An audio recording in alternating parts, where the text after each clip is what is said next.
Estar en este lugar en esta mañana y que al empezar a estudiar lo que tenemos pendiente, terminar lo que tenemos pendiente, podamos sentir el gozo y la dirección de nuestro Dios a nuestro lado. Vamos a orar. Te damos gracias, Padre Eterno, en este momento porque nos da la oportunidad de abrir tu palabra. Tu palabra es el mapa, la guía que nos muestra el camino, que nos lleva hacia ti.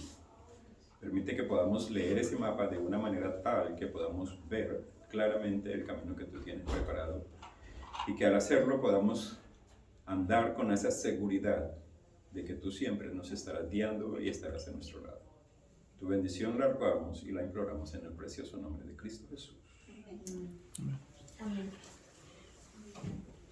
La iglesia de Filadelfia es la sexta iglesia que encontramos en el libro de Apocalipsis, los capítulos 2 y 3. Filadelfia. ¿Qué significa Filadelfia? Amor fraternal. Eso significa Filadelfia, amor fraternal. Así que vamos a leer el mensaje a Filadelfia una vez más. Apocalipsis 3, del 7 al 13. Es un poco largo, pero vamos a leerlo. Escribe al ángel de la iglesia en Filadelfia. Esto dice el santo, el verdadero, el que tiene la llave de David, el que abre y ninguno cierra, y cierra y ninguno abre. Yo conozco tus obras, he aquí puesto delante de ti una puerta abierta, la cual nadie puede cerrar, porque aunque tienes poca fuerza, has guardado mi palabra y no has negado mi nombre. He aquí yo entrego de la sinagoga de Satanás a los que se dicen ser judíos y no lo son, sino que mienten. He aquí yo haré que vengan y se postren a tus pies y reconozcan que yo te he amado. Por cuanto has guardado la palabra de mi paciencia, yo también te guardaré de la hora de la prueba que ha de venir sobre el mundo entero, para probar a los que moran sobre la tierra. He aquí yo vengo pronto. Retén lo que tienes para que nadie tome tu corona. El que venciere, yo le haré columna en el templo de mi Dios y nunca más saldrá de allí, y escribiré sobre él el nombre de mi Dios y el nombre de la ciudad de mi Dios, la nueva Jerusalén, la cual desciende del cielo de mi Dios, y mi nombre nuevo.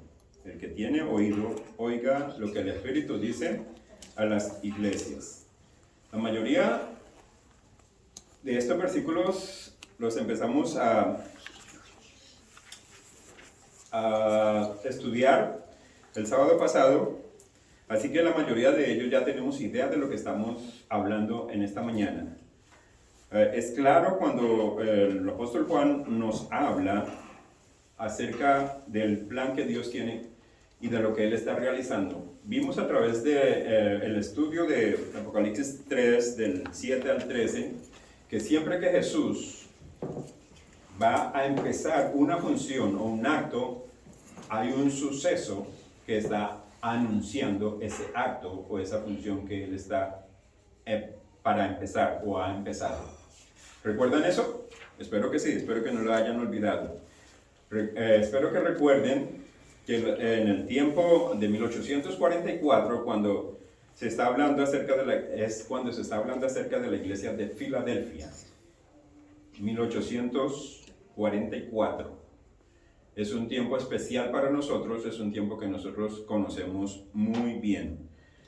Y sabemos a través de la pluma inspirada que el Señor le habló muy claro a los milleritas o a Guillermo Miller.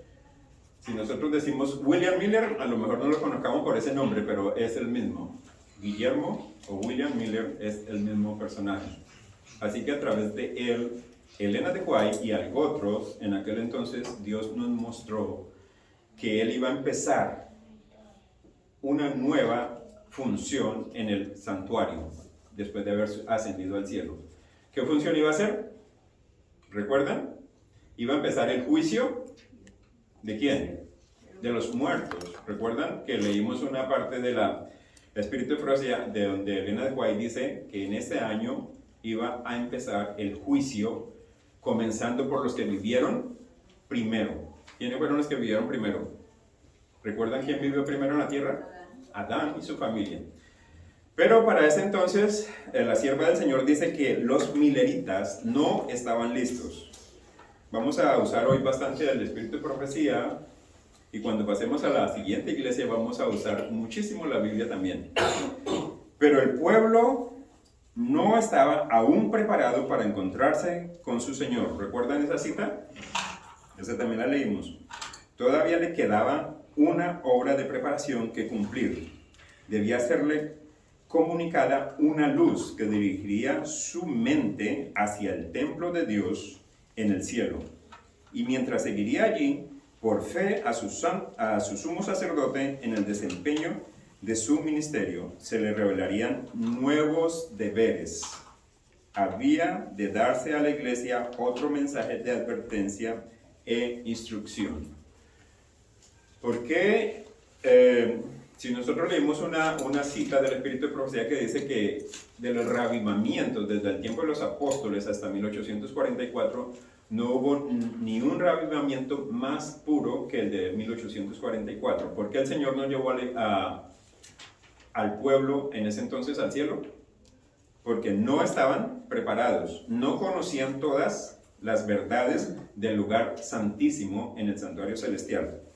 Ahora, ustedes tienen algún material que quise compartir con ustedes y vamos a empezar a leer algunas partes de las que tienen. No lo tienen todo, pero tienen muy interesantes tópicos del Espíritu de Profecía.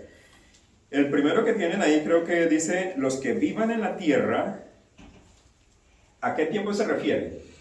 Cuando dice los que vivan en la tierra. ¿Al pasado? ¿A qué tiempo? Hoy estamos...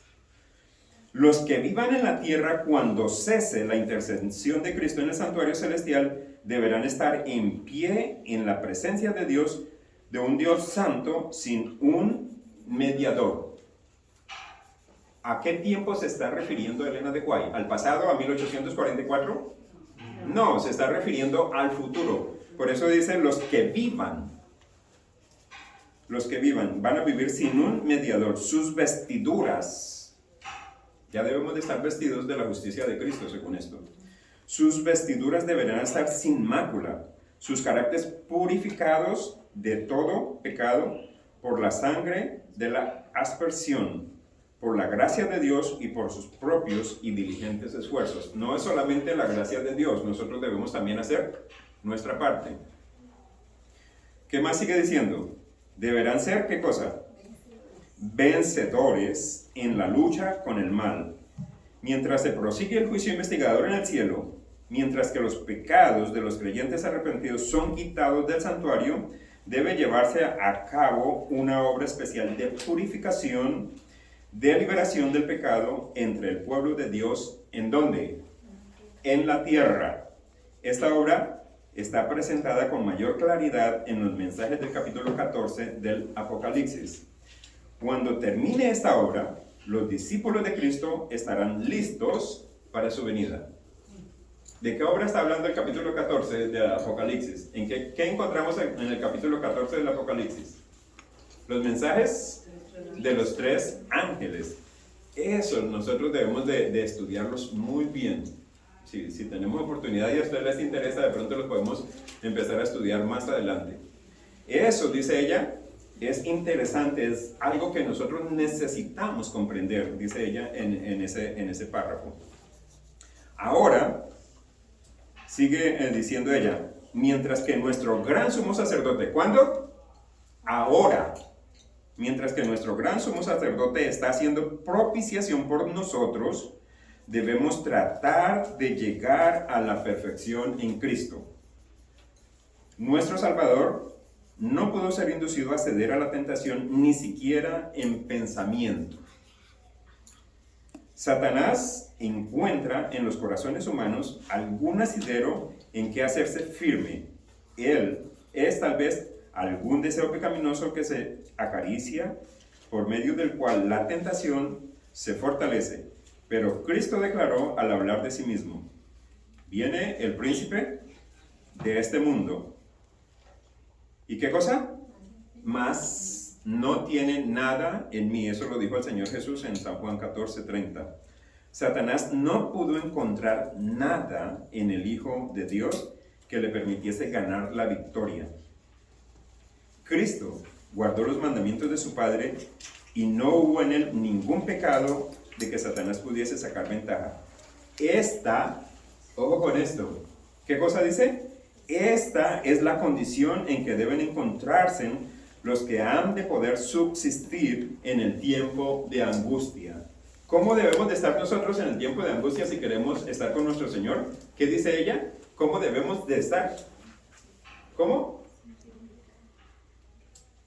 Como Cristo estuvo en el punto en que Satanás no pudo encontrar absolutamente nada para hacerlo pecar. Esa es la condición a la cual nosotros debemos de llegar para poder estar con nuestro Señor Jesús en el cielo, si queremos estar con Él. Así que, mis apreciados hermanos, es necesario que nosotros tengamos esto en nuestras mentes. Él no pudo hacer pecar a nuestro Señor Jesús, y esta es la condición en la cual nosotros debemos estar para el tiempo del fin. Una condición en la cual nada nos haga separar del amor de nuestro Dios. Absolutamente nada. Si nosotros miramos la historia, en 1844, los mileritas no estaban exentos de pecado, no estaban exentos, no eran santos, no eran perfectos, y por lo tanto tenían que despojarse de todas aquellas cosas que los separaban del Señor. Jesús mandó a los ángeles que fuesen y les fortaleciesen, porque se acercaba la hora de su prueba. ¿Recuerdan? Así dice el mensaje a Filadelfia: la hora de su prueba ha llegado. Lo mismo estaba sucediendo con los mileritas. Vi que estos que aguardaban no habían sido todavía probados.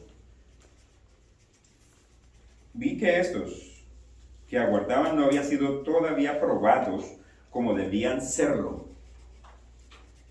No estaban exentos de errores.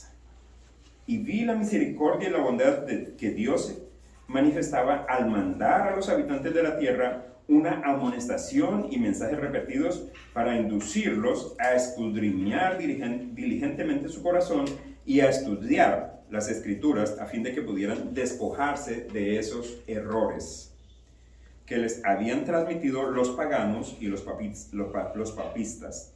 Mediante estos mensajes, Dios ha estado sacando a su pueblo a donde pueda Él obrar en su favor, con mayor poder, y donde puedan ellos guardar sus mandamientos, todos sus mandamientos. ¿Qué es lo que Dios está haciendo? Hay algunas cosas que no tienen ustedes ahí, así que solamente van a encontrar algunas partes, pero no está todo. Así que no. Algunas son las partes, compartí algunas partes muy interesantes. Después les diré dónde pueden encontrar más. Pero es interesante que lo que Dios quiere es que nosotros preparemos nuestro corazón para encontrarnos con Él. Que los errores o las situaciones que están viviendo los mileritas sean una enseñanza para nosotros. Es lo que Él nos está diciendo a través de la pluma inspirada. Por eso es que Él nos está a nosotros llamando la atención en esta mañana. ¿Qué predicaron ellos? ¿Recuerdan? Yo dije, ellos predicaron Daniel 8:14, hasta 2300 tardes y mañanas, y el santuario será purificado. ¿A qué está haciendo referencia esto? Al comienzo del juicio. Eso fue lo que ellos predicaron. La segunda parte que ellos predicaron en 1844, leímos en un párrafo de Elena de White, el mensaje del segundo ángel. El primer mensaje es el que acabé de decir. El segundo mensaje dice, ha caído Babilonia. Eso lo proclamaron ellos. Esa verdad que ellos proclamaron, dice la sierva inspirada, Dios tenía que revelarle a los mileristas nuevos deberes, y esos se revelan en el lugar santísimo del santuario celestial. Durante el juicio de los vivos se proclamarán con poder ilimitado todos los mensajes que ellos proclamaron en todo el mundo. Todas las verdades que se hallan en el lugar santísimo, la vigencia de la ley el sábado como sello de Dios, el estado de los muertos, la reforma pro salud, el espíritu de profecía, y el remanente y el juicio de Dios, y la necesidad de preparar un carácter idóneo para vivir en la presencia de un Dios santo sin mediador. Todo esto se entenderá como nunca antes. ¿Cuándo? ¿Cuándo?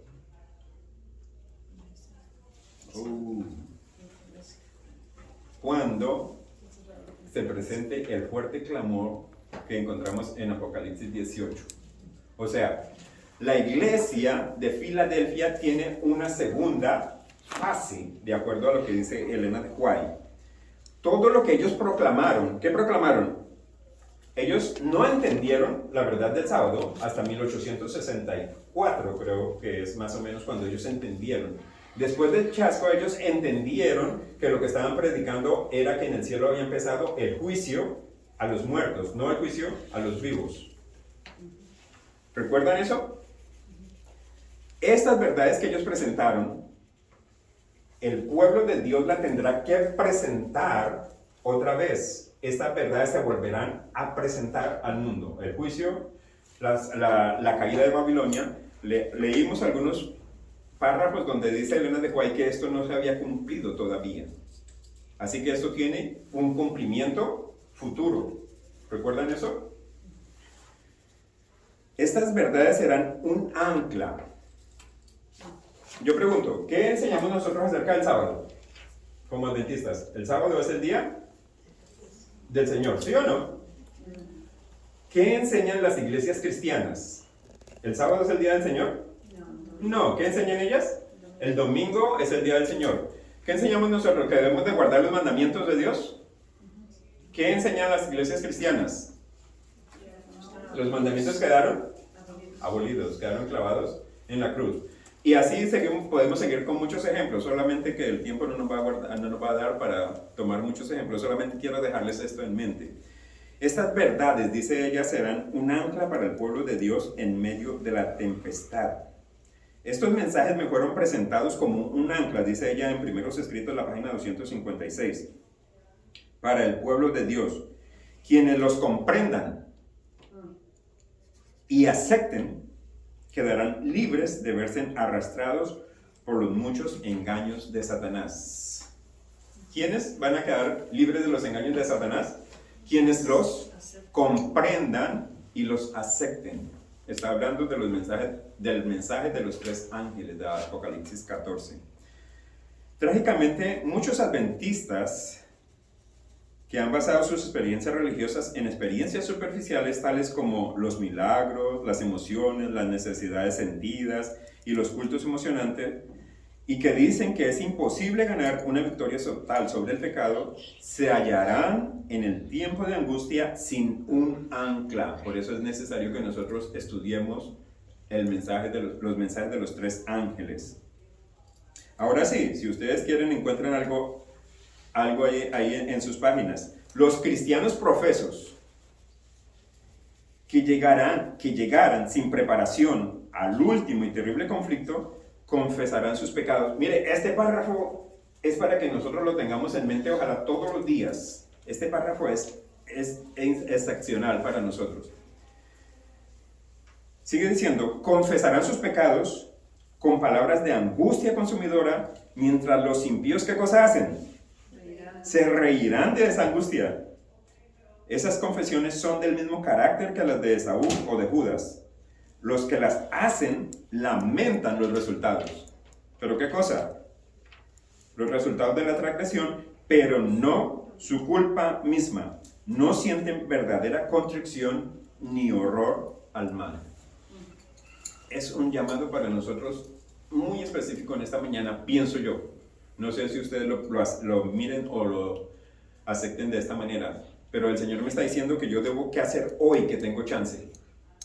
Hoy que tengo la puerta de la gracia abierta, ¿qué tengo yo que hacer según esto? Confesar, ¿qué cosa dice la primera parte del párrafo?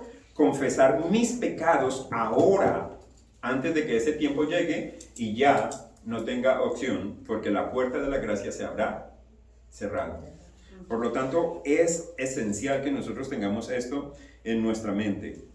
Les decía que cada vez que Jesús comienza una función, siempre hay un evento en la tierra. ¿Recuerdan que dijimos que cuando Jesús nació, qué pasó con los ángeles?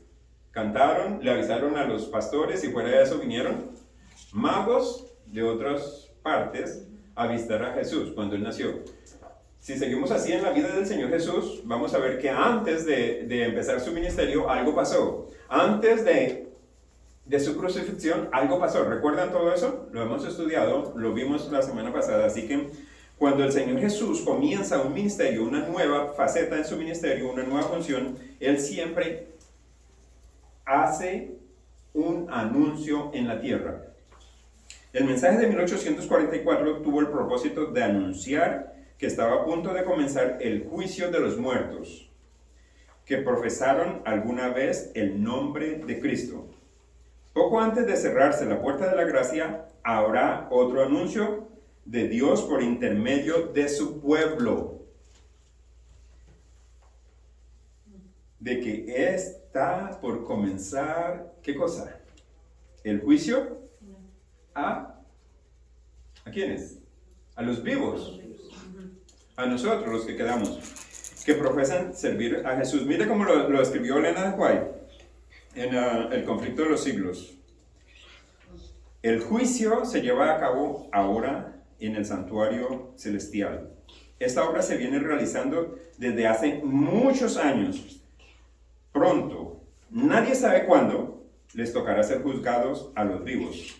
En la justa presencia de Dios, nuestras vidas deben ser pasadas en revista. Conflicto de los siglos, página 480. El mismo ángel que visitó a Sodoma está dando la amonestación. Escapa por tu vida. ¿Para cuándo es eso? Para nosotros hoy nos está hablando. De la misma manera como le dijo a Lot, escapa por tu vida, no puedo hacer nada hasta que no salgas de aquí. Él nos está diciendo a nosotros lo mismo hoy. Escapa por tu vida. Las copas de la ira de Dios no pueden ser derramadas ni destruidos los impíos y sus obras hasta que todo el pueblo de Dios haya sido juzgado. Los casos de los vivos, así como de los muertos, y estén los casos de los vivos, así como de los muertos decididos. Y aún, después que los santos hayan sido sellados con el sello de Dios vivo, sus elegidos pasarán individualmente por pruebas. Vendrán aflicciones personales, pero un ojo que no permitirá que el oro sea consumido, vigila el horno estrechamente. La indeleble marca de Dios está sobre ellos. Puede afirmar que su propio nombre está escrito allí. El Señor los ha sellado. Su destino está escrito. Dios, Nueva Jerusalén, son propiedad del Señor, su posesión. ¿Encuentran esas mismas palabras en el mensaje a Filadelfia? Dios, Nueva Jerusalén. Si lo leen, van a encontrar que esas mismas palabras están escritas en el mensaje de Filadelfia. Pero, ¿con quiénes lo está relacionando la sierva del Señor? Con los que vivan al final del tiempo. O sea, en otras palabras, la iglesia de Filadelfia, vuelvo y repito, va a tener otra etapa.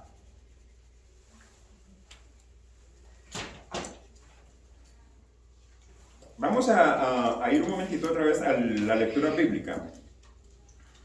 Apocalipsis 18, 1 al 5. Después de esto vi a otro ángel descender del cielo con gran poder, y la tierra fue alumbrada con su gloria, y clamó con voz potente diciendo: ha caído la gran Babilonia, y se ha hecho habitación de demonios, y guarida de todo espíritu inmundo, y albergue de toda ave inmunda y aborrecible, porque todas las naciones han bebido del vino del furor de su fornicación, y los reyes de la tierra han fornicado con ella. Y los mercaderes de la tierra se han enriquecido de la potencia de sus deleites. Y oí otra voz del cielo que decía: salid de ella, pueblo mío, para que no seáis partícipes de sus pecados, ni recibáis parte de sus plagas, porque sus pecados han llegado hasta el cielo, y Dios se ha acordado de sus maldades. Los eventos que ocurrieron durante el clamor de medianoche, que es como le conocemos a tiempo de los mileristas, en 1844 se repetirán a nivel global bajo el fuerte clamor. Apocalipsis 18, 1 al 5, al 6 exactamente, está hablando a nosotros del fuerte clamor. ¿Qué es el fuerte clamor? ¿El fuerte clamor qué es? Es las buenas nuevas que nosotros vamos a dar al mundo en el tiempo del fin. Digo nosotros porque considero que es la única iglesia que tiene la verdad presente. ¿Cuál es la verdad presente? Lo que hemos estado hablando, el juicio, la salida de Babilonia y ¿qué otra cosa? La paciencia de los santos y los lugares de Dios.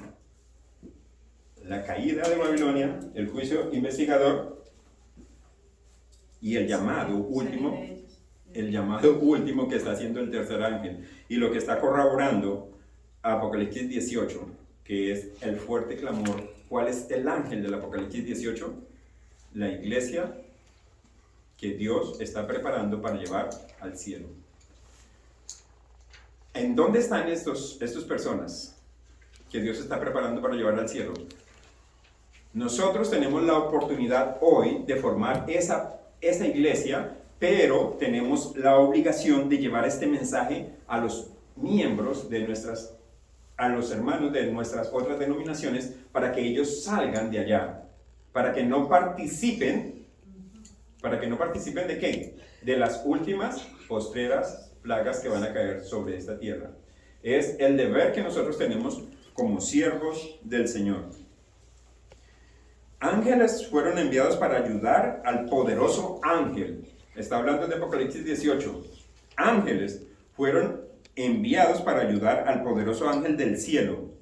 Y oí voces que parecían resonar por doquier y que decían: salid de ella, pueblo mío, para que no seáis partícipes de sus pecados, ni recibáis parte de sus plagas, porque sus pecados han llegado hasta el cielo, y Dios se ha acordado de sus maldades. Está hablando ella Apocalipsis 18, 4 y 5. Este mensaje, dice ella, parecía ser una adición al tercer mensaje, que se le unía, así como el clamor de medianoche se unió al de 1844. El mensaje del segundo ángel. La gloria de Dios reposaba sobre los santos pacientes y expectantes que valerosamente daban la última y solemne amonestación para proclamar la caída de Babilonia y exhortar al pueblo de Dios a que saliera de ella a fin de huir de su terrible condenación. Es el llamado para nosotros hoy, para que nosotros estemos dispuestos a hacer este trabajo que el Señor nos ha encomendado a nosotros. Debemos recalcar que el mensaje del primer ángel, el mensaje del juicio, se volverá a proclamar nuevamente. El mensaje se dirigirá la atención a los seres humanos, al lugar santísimo del santuario celestial y a las verdades distintivas que se revelan allí. El mensaje del segundo ángel, que se proclamó por primera vez en 1844, también se volverá a proclamar. Esta repetición se halla en Apocalipsis 18, que es lo que acabamos de leer, y lo que Elena de White nos ayuda a entender mejor y nos da la esperanza y la fuerza de saber que ángeles del cielo vendrán a ayudarnos para que esta proclamación sea hecha una realidad y nuestras vidas puedan ser útiles en las manos del Señor Jesús. Nosotros debemos entender Apocalipsis 18, 1 al 4 y saber que estamos viviendo para ese momento, para representar al Señor Jesús con ese poder que Él quiere darnos a través de la lluvia tardía. ¿Han escuchado eso? ¿La lluvia tardía? ¿Qué es la lluvia tardía? Es la unción del Espíritu Santo para que nosotros proclamemos la verdad como está escrita, como el Señor quiere que nosotros la proclamemos. ¿Cuándo fue la lluvia temprana? ¿Recuerdan? El Pentecostés. El Pentecostés fue la lluvia temprana cuando el Espíritu Santo descendió sobre los discípulos. Nosotros estamos esperando la lluvia tardía para proclamar el mensaje que el Señor nos ha permitido conocer, vivir, aceptar y ojalá podamos ser útiles en las manos del Señor para que eso sea una realidad y pronto podamos verlo venir en las nubes del cielo y poder participar con Él. Estos versículos, habla ella, señalan un tiempo en el porvenir. Apocalipsis 18, del 1 al 5, está hablando acerca de el futuro, no del pasado ni del presente. Dice ella, estos versículos señalan un tiempo en el porvenir, cuando el anuncio de la caída de Babilonia, tal cual fue hecho por el segundo ángel de Apocalipsis 14:8, se repetirá con la mención adicional de las corrupciones que han estado introduciéndose en las diversas organizaciones religiosas que constituyen Babilonia. Desde que este mensaje fue proclamado por primera vez durante el verano de 1844, se describe aquí la terrible condición en que se encuentra el mundo religioso. Por cada rechazo de la verdad habrá mayores tinieblas en sus mentes y más terquedad en sus corazones, hasta que se hunda en una incredulidad empedernida. En su desafío a las amonestaciones de Dios, seguirán pisoteando uno de los preceptos. ¿Cuál precepto? Exactamente. El cuarto mandamiento. Hasta que sean inducidos a perseguir a los que lo consideren sagrados. ¿Cómo va a ser la vida del que quiere ser fiel a Dios? ¿Fácil? Ella dice que los que querremos presentar el cuarto mandamiento como vigente actualmente entre los 10 mandamientos, ¿van a ser qué cosa? Perseguidos, dice ella.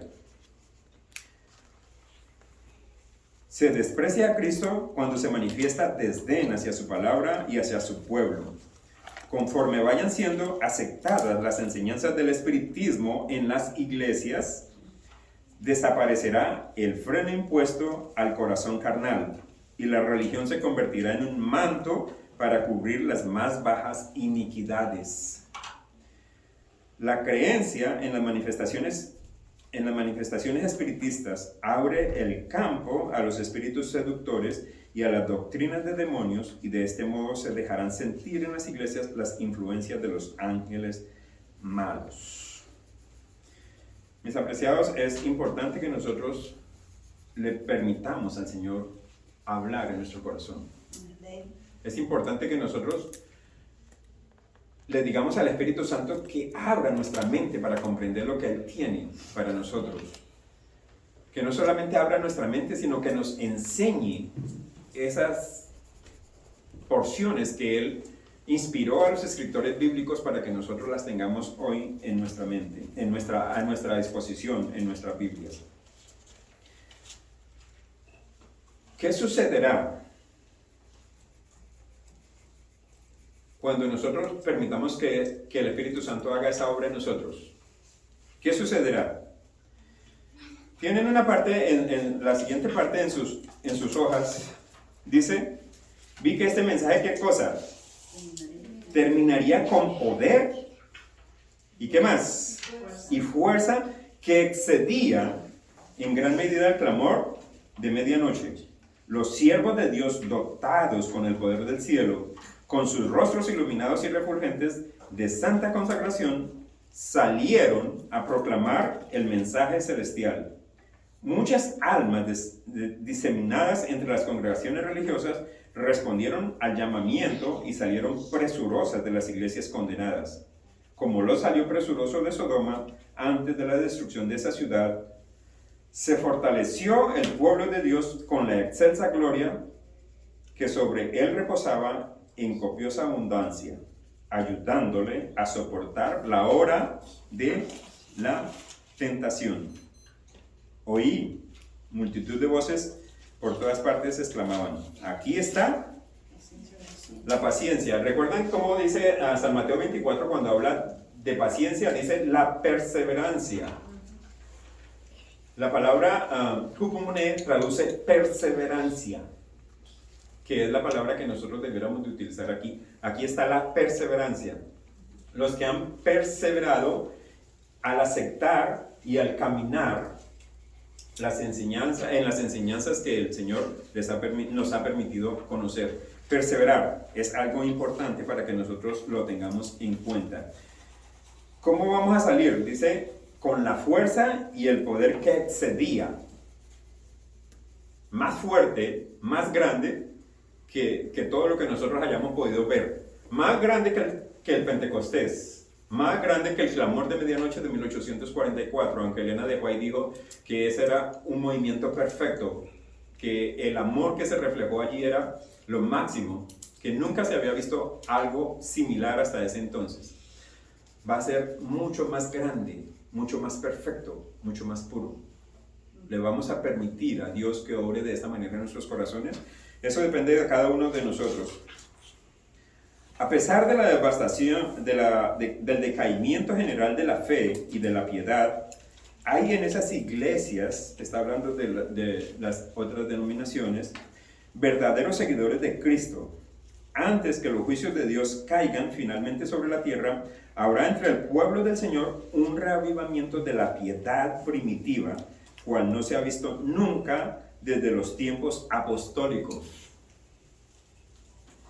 El Espíritu y el poder de Dios serán derramados sobre sus hijos.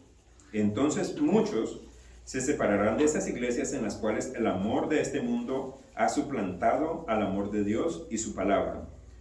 Muchos, tanto ministros como laicos, aceptarán gustosamente esas grandes verdades que Dios ha hecho proclamar en este tiempo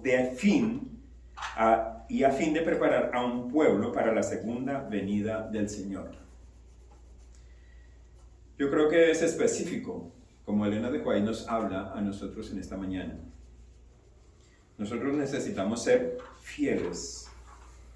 Como lo dice Apocalipsis 3, 10 y 11. Por cuanto has guardado la palabra de mi paciencia, yo también te guardaré a la hora de la prueba que ha de venir sobre el mundo entero para probar a los que moran sobre la tierra. Y aquí yo vengo pronto, retén lo que tiene para que nadie tome tu corona. Nosotros vimos la semana pasada que podemos perder nuestra corona, ¿recuerdan? Podemos perder nuestra corona, así como Hazen Fox perdió su corona y esa corona se la van a dar a Elena de White. Así que es necesario que nosotros perseveremos en lo que hemos conocido, en lo que tenemos, en lo que el Señor nos ha mostrado, y que podamos estar firmes cuando los problemas se nos presenten. Aquí está la paciencia de los santos, dice Apocalipsis 14:12, terminando el mensaje del tercer ángel. ¿Qué más sigue diciendo? Los que guardan los mandamientos de Dios y tienen la fe de Jesús. Nosotros debemos estar con la seguridad de que el Señor siempre está a nuestro lado, protegiéndonos, ayudándonos, conservándonos. La iglesia de la Odisea no existirá cuando el Señor Jesús regrese por segunda vez. Somos la iglesia de la Odisea, pero esa iglesia no va a existir cuando el Señor Jesús regrese. Recuerdan que el mensaje de Filadelfia dice que por cuanto sois tibios, ¿qué va a hacer?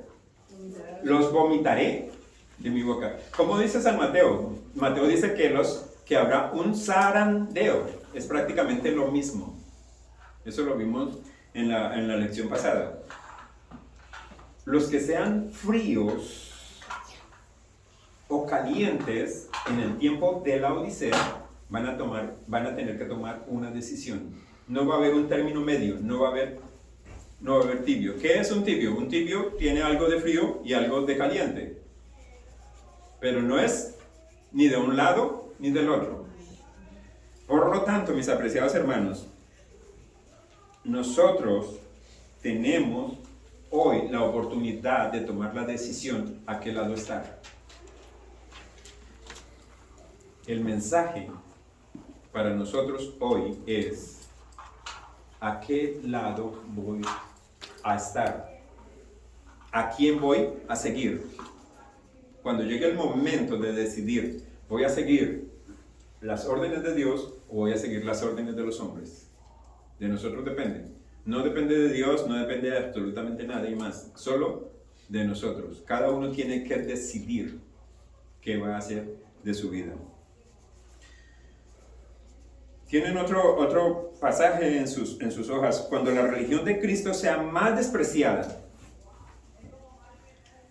cuando su ley sea más menoscabada, entonces deberá ser, ¿qué cosa?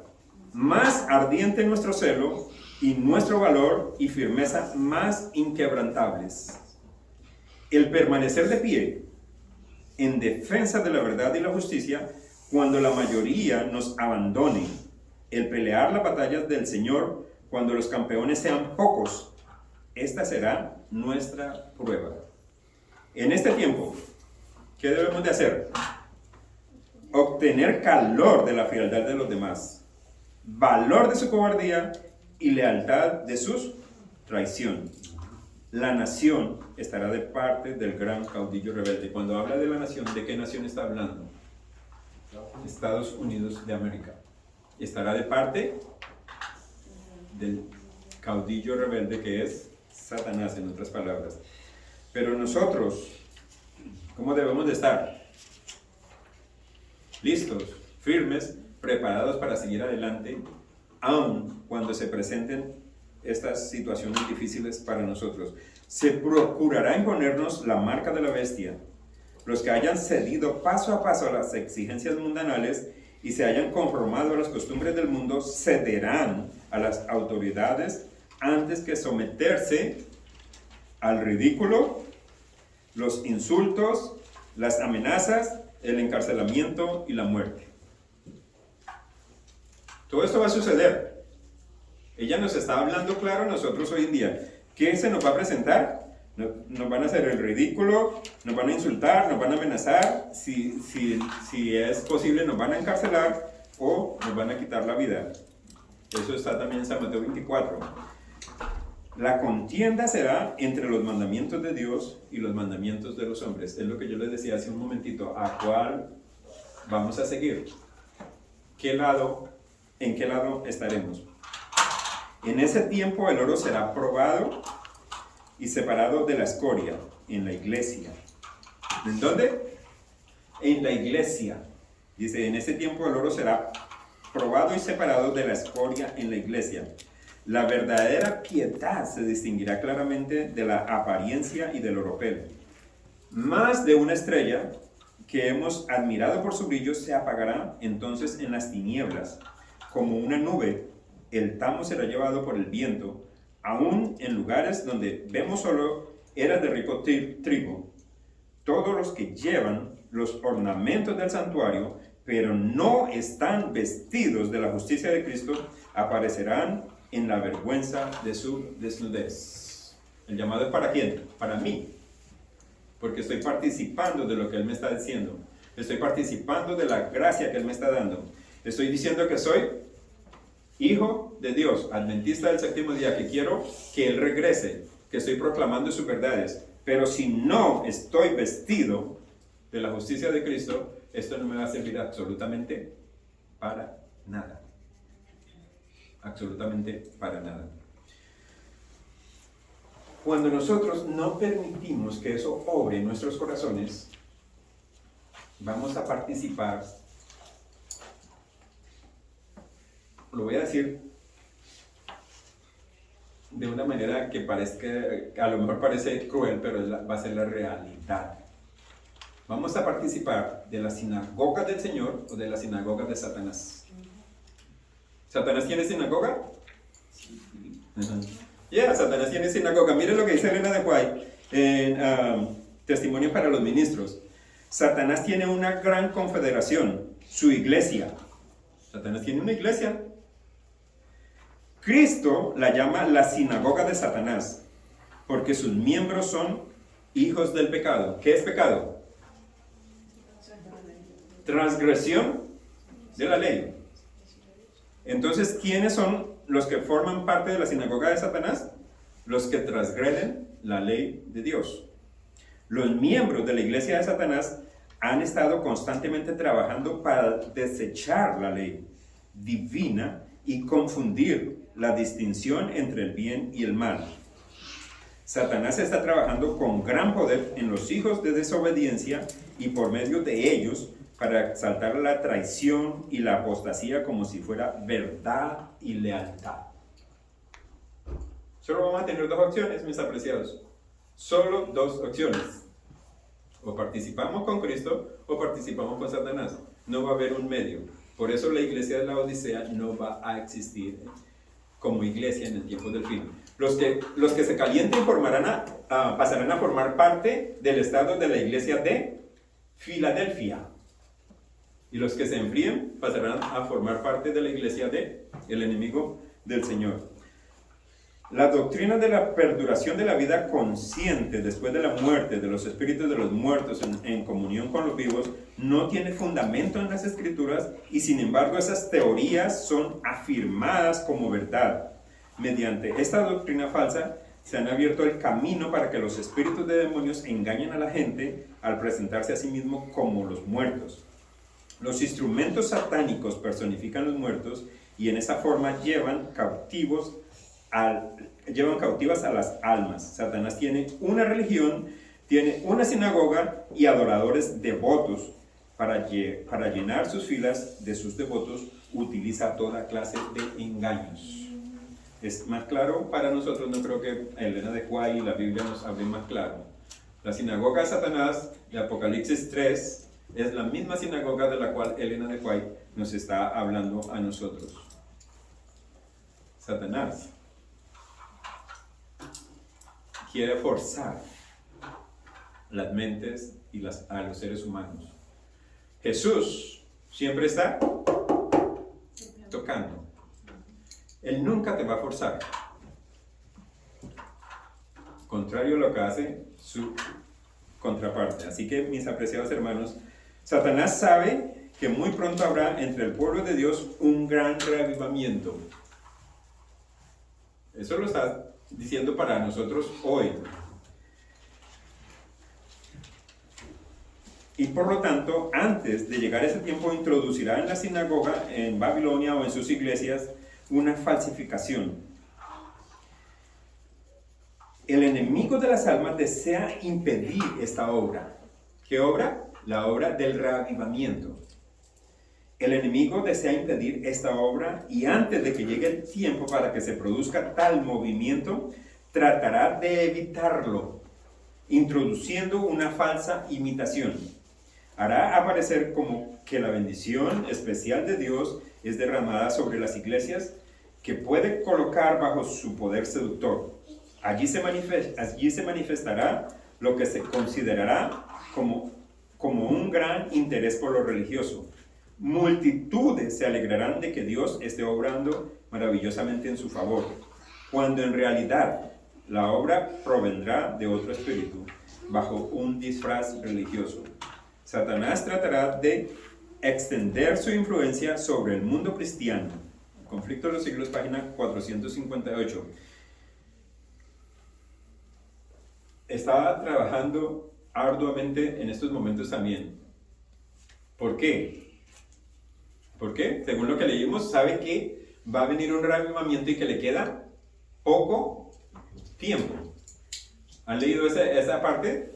En alguna parte de la Biblia donde dice, Satanás sabe que le queda poco tiempo.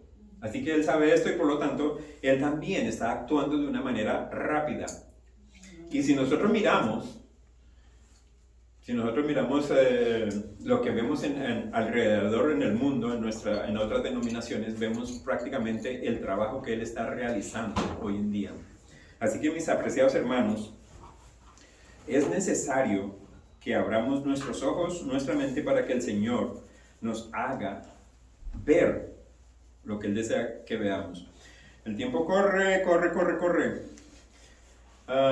Vamos a tratar de continuar hasta donde más podamos. Tienen otra parte en sus hojas, pero muchos de los reavivamientos de los tiempos modernos han presentado un notable contraste con aquellas manifestaciones de la gracia divina que en épocas anteriores acompañaban los trabajos de los siervos de Dios.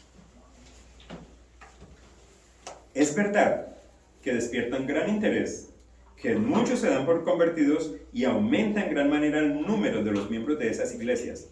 No obstante, los resultados no son tales que nos autoricen para creer que haya habido un aumento correspondiente de la verdadera vida espiritual. La llama que alumbra un momento se apaga y pronto deja las tinieblas más densas que antes. Los reavivamientos populares son provocados demasiado a menudo por llamamientos, ¿a qué cosa? A la imaginación, que excitan las emociones y satisfacen las inclinaciones por lo novedoso y extraordinario. Los conversos ganados de este modo manifiestan poco deseo de escuchar la verdad bíblica y poco interés en el testimonio de los profetas y apóstoles. El servicio religioso, que no revista un carácter un tanto sensacional, no tiene atractivo para ellos. Un mensaje que apela a la fría razón no despierta eco alguno en ellos. No prestan atención a las claras amonestaciones de la palabra de Dios que se refieren directamente a sus intereses eternos. Es algo que nosotros debe hacernos pensar en esta mañana. Es algo que nosotros debemos de tener en nuestra vista, en nuestra mente, constantemente. ¿Cómo vemos? No solamente, lo voy a decir claro también, no solamente esto se está viendo en las otras denominaciones. Hay muchas iglesias adventistas que tienen su equipo de música, sus drums, y hacen muchas cosas que dice Elena de White, dice la Biblia que no deben de estar haciéndose. ¿Por qué? Porque eso es lo que el mundo entero quiere ver hoy. Eso es lo que el mundo desea. ¿Cómo dice ella? No quieren escuchar nada que sea algo, vuelvo a leerlo. No prestan atención a las claras amonestaciones de la palabra de Dios que se refieren directamente a sus intereses eternos. A ellos les interesa más las emociones, el estado de ánimo. Todas estas situaciones es lo que vemos en nuestras iglesias, en muchas de nuestras iglesias también. Así que, mis apreciados, es necesario que nosotros tengamos esto en cuenta. Justo ante nosotros, dice otra parte de las que tienen ahí, justo ante nosotros está, ¿qué cosa? La hora de la tentación que ha de venir en todo el mundo para probar a los que moran en la tierra, según Apocalipsis 3:10. Todos aquellos cuya fe no esté firmemente cimentada en la palabra de Dios serán engañados y vencidos. La operación de Satanás es, con todo el artificio de la injusticia, a fin de alcanzar dominio sobre los hijos de los hombres, y sus engaños seguirán aumentando. Pero solo puede lograr sus fines cuando ¿qué?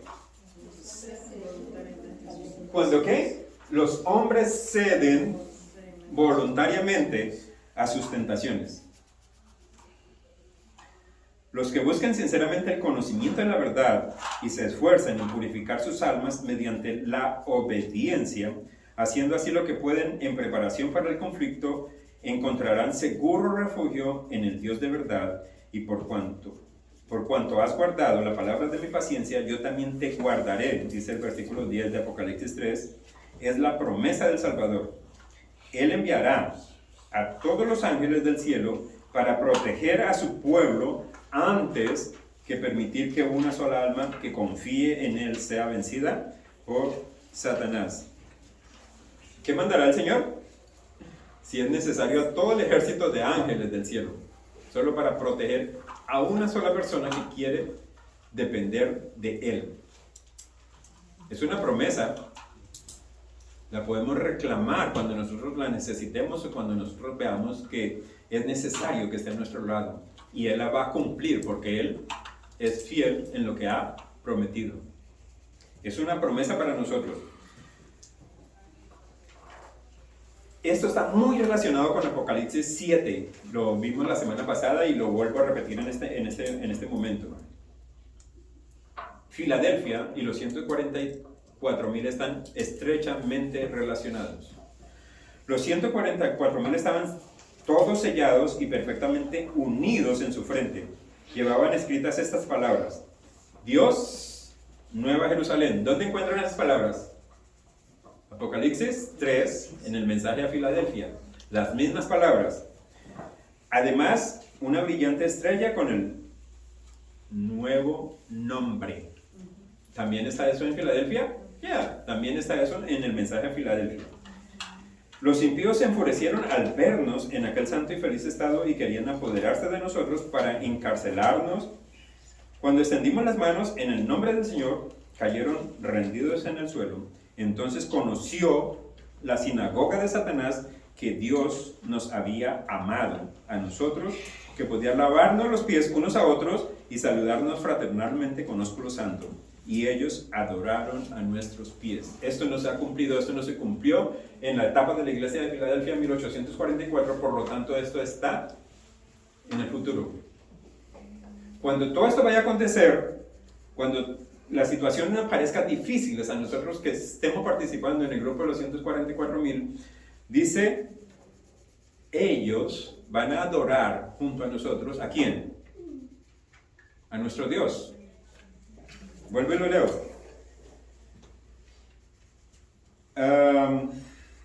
Conoció la sinagoga de Satanás que Dios nos había amado a nosotros, que podíamos lavarnos los pies unos a otros y saludarnos fraternalmente con ósculo santo, y ellos adoraron a nuestros pies.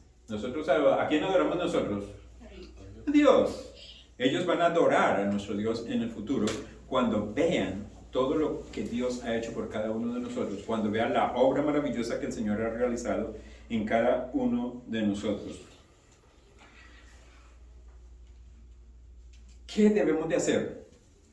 Creo que el tiempo ya se nos fue, así que solamente voy a estas dos últimas partes que ustedes tienen en sus hojas, y vamos a tratar de concluir el mensaje de Filadelfia en esta mañana en unos cuantos minutos. ¿Cómo purificar el templo del alma? ¿Cuál templo? El templo del alma. ¿Qué nos dice ella? Mientras más contemplemos el carácter de Cristo y más experimentemos su poder salvador, más agudamente reconoceremos nuestra propia debilidad e imperfección y más celosamente miraremos a Él como nuestra fuerza y redentor. No hay poder en nosotros mismos para purificar el templo del alma de su contaminación. Pero, hay un pero, ¿right? Pero al arrepentirnos de nuestros pecados contra Dios y al buscar el perdón por medio de los méritos de Cristo, Él nos impartirá aquella fe que obra por el amor y purifica el corazón. Por la fe en Cristo y la obediencia, ¿a qué cosa? A la ley de Dios, podemos ser santificados y así obtener la idoneidad para vivir junto con los santos ángeles y los redimidos en el reino de la gloria. Amén. No podemos hacerlo por nosotros mismos. Por eso ella es clara para nosotros. Mientras más contemplemos el carácter de Cristo, mientras más nos fijemos en el Señor Jesús, eso es lo que va a hacer que nuestra vida cambie. Eso es lo que va a hacer que nuestro corazón tome otro rumbo. Eso es lo que va a hacer que nosotros seamos diferentes. Porque va a haber algo natural en cada uno de nosotros. Así como para el hombre es natural pecar, las buenas obras o lo que Dios desea que se realice en nosotros, va a ser natural realizarlo porque Dios, a través del Espíritu Santo, estará en nosotros, en nuestros corazones. He aquí yo estoy a la puerta y llamo, dice el último párrafo. Si alguno oyere mi voz y abriere la puerta, entraré a él y cenaré con él y él conmigo. No es que lo esté forzando. Él dice, yo estoy a la puerta y llamo. Es interesante lo que ella sigue diciendo. Vi que muchos tienen tanta escoria acumulada ante la puerta del corazón que no pueden abrirla. Algunos tienen que eliminar las dificultades que tienen con sus hermanos. Otros tienen que eliminar el mal genio o la codicia antes que puedan abrir la puerta. Otros colocan el mundo delante de la puerta de su corazón y así la cierran. Toda esta escoria tiene que ser quitada. Entonces podrán abrir la puerta y dar la bienvenida al Salvador. Testimonio para la Iglesia, tomó 1, página 135. Mis apreciados hermanos, Filadelfia, amor fraternal. Queremos vivir en ese estado y anunciar al mundo la venida del Señor Jesús y anunciar al mundo que el juicio a los vivos está por comenzar. Solamente a través del Espíritu Santo, cuando se presente el fuerte clamor, vamos a estar seguros de que el juicio a los vivos está o ha comenzado. No va a hacer nada el Señor Jesús en el cielo sin que nosotros tengamos una idea de lo que está pasando allí. No hay un tiempo, no hay una fecha, no hay, como dice Apocalipsis 16, no hay más tiempo de fechas, no hay más tiempo de específicas fechas para decir esto va a suceder en el futuro. No hay más tiempo de fechas para la profecía.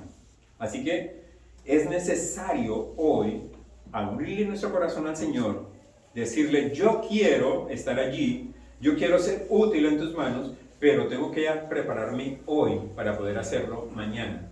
Si no me preparo hoy, no podré lograrlo, porque no habrá esa oportunidad. ¿Recuerdan el texto que leímos? Cuando nosotros nos arrepentimos a tiempo, vamos a tener la oportunidad de estar con Él. Si nos arrepentimos después de que la puerta de gracia se haya cerrado, nosotros ya no vamos a tener ninguna oportunidad. No importa cómo hagamos nuestras confesiones. Padre eterno, gracias por la oportunidad que tú nos das de saber que tú nos estás dando la oportunidad hoy de prepararnos para encontrarnos contigo. Queremos formar parte de la iglesia que proclame tu segunda venida.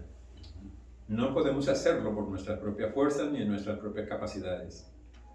Pero tú y tu Santo Espíritu pueden obrar en cada uno de nosotros y utilizarnos para tu honra y para tu gloria. Y muy pronto, unidos a los ángeles que vienen del cielo, poder proclamar que tú vienes en las nubes del cielo. Tu bendición nos acompaña y lo agradecemos en el nombre de Cristo Jesús. Amén.